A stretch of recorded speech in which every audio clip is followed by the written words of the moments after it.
இந்த கதையில் 2 இனிய நண்பர்கள் இருக்கிறார்கள். ஒருவர் உருளைக்கிழங்கு, மற்றொருவர் தக்காளி.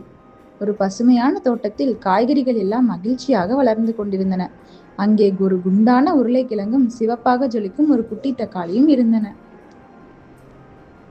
ஒரு நாள் காலை சூரியன் மெதுவாக உதித்தான். பறவைகள் பாடின, குளிர்ந்த காற்று வீசியது. அப்போது உருளைக்கிழங்கு சந்தோஷமாக உருள ஆரம்பித்தது.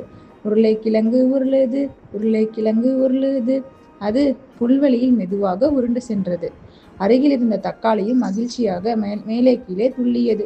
தக்காளி துள்ளுது, தக்காளி துள்ளுது. அதன் சிவப்பு நிறம் சூரிய ஒளியில் பளபளத்தது.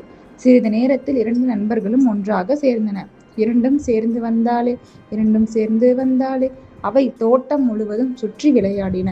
பூக்களை பார்த்தன, பட்டாம்பூச்சிகளை ரசித்தன, மகிழ்ச்சியாக நேரம் கழித்தன. தக்காளி சிவப்பாக ஜொலித்தது. தக்காளி சிவப்பம்மா, உருளைக்கிழங்கு குண்டம்மா. உருளைக்கிழங்கு வட்டமாகவும் குண்டாகவும் இருந்தது. இரண்டையும் ஒன்றாக பார்க்க அழகாக இருந்தது. இரண்டும் நல்ல நண்பம்மா, பார்க்க ரொம்ப அழகம்மா. பிறகு ஒரு நாள் அவை சமையலறைக்கு வந்தன. அங்கே சுவையான காய்கறி தயாராகி கொண்டிருந்தது. உருளைக்கிழங்கும் தக்காளியும் அந்த கறியில் சேர்ந்து கறியில் வெந்தன. அந்த உணவு மிகவும் சுவையாக மாறியது. சுவை கூடும் சட்டென்று எல்லோரும் மகிழ்ச்சியாக அந்த உணவை ரசித்தார்கள். மாலையில் 2 நண்பர்களும் மீண்டும் தோட்டத்திற்கு திரும்பின. உருளைக்கிழங்கு சிரித்து கொண்டே உருண்டது. உருளைக்கிழங்கு சிரிக்குது, தக்காளி குதிக்குது.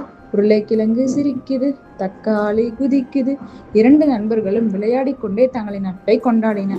நட்பின் கதை சொல்லிக்கிட்டு மகிழ்ச்சியா விளையாடுது. குட்டீஸ்களே, இந்த கதை நமக்கு ஒரு அழகான பாடம் சொல்லுகிறது. நல்ல நண்பர்கள் இருந்தால் வாழ்க்கை இன்னும் இனிமையாக இருக்கும். நாம் ஒருவருக்கொருவர் அன்பாகவும் உதவியாகவும் இருக்க வேண்டும். உருளைக்கிழங்கும் தக்காளியும் போல நாமும் நல்ல நண்பர்களாக இருப்போம்.